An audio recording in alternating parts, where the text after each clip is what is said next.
So this week's hot stock is Lithia Motors.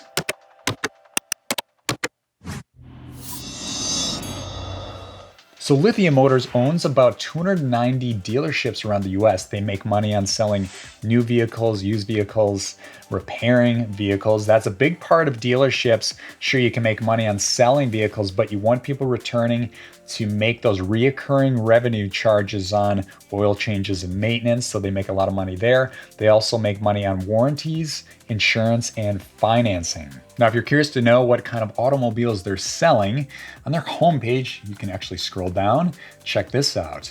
So they're selling Acura, Audi, Bentley, BMW, Chevy, Ford, GMC, Honda, Jeep, Kia, Lexus, Mazda, Porsche, and even Toyota. So most vehicles you see on the road, they're selling. Now, when you jump into Tykr, this is where the numbers really surprised me. So this stock right away is on sale, scores 89 out of 100. Really high score. That's impressive. Margin of safety is 90%. Their share price is 303. Their fair value, this is the price, the expected price of what it could hit in 10 years. It's at about 1,300. So let's jump into the financials, looking at the year-over-year revenue. It's kind of flat between 2017 and 2020, but it really jumped up in 2021 and 2022. Then jumping to the EPS, look at this. Highly profitable business, looking at pretty flat in 2017, 18, and 19, but in 2020, it went from $17 up to $35, up to $45. That's really impressive. That gives institutions a lot of confidence. Now jumping into the earnings calendar, they beat their estimate the last report, which was July. They unfortunately had a few misses right in a row, but prior to that, they beat estimates. It's looking like July of 2022 all the way back to July of 2020. So pretty strong track record.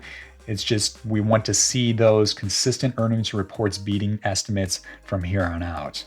But that really hasn't slowed down the stock. If you were to go to that Tykr rating page, you can see the chart. Year-to-date return, about 50%. And look at this, 5-year return at about 267%. This is an automobile dealership. 260% over 5 years is really solid. Comparing this to Apple, 5-year return is 227%, so it has Apple beat. And then jumping to Microsoft, it's 206%, so it actually has Microsoft beat as well. I'm quite surprised. Automotive dealership, this is a brick and mortar type business, but it has a lot of revenue streams within, and it looks like they keep buying more dealerships around the US. So it's a growing business. They're taking that cash flow, reapplying it back into the business to buy more dealerships. So if you're looking for a hidden gem that not a lot of people are searching for, this one might be one to add to your list. I'd love to hear what you guys have to say about Lithia Motors. If you like this video, hit that like button. If you want to see more like it, hit that subscribe button. And if you want to see more stocks like Lithia, go ahead and join Tykr for free.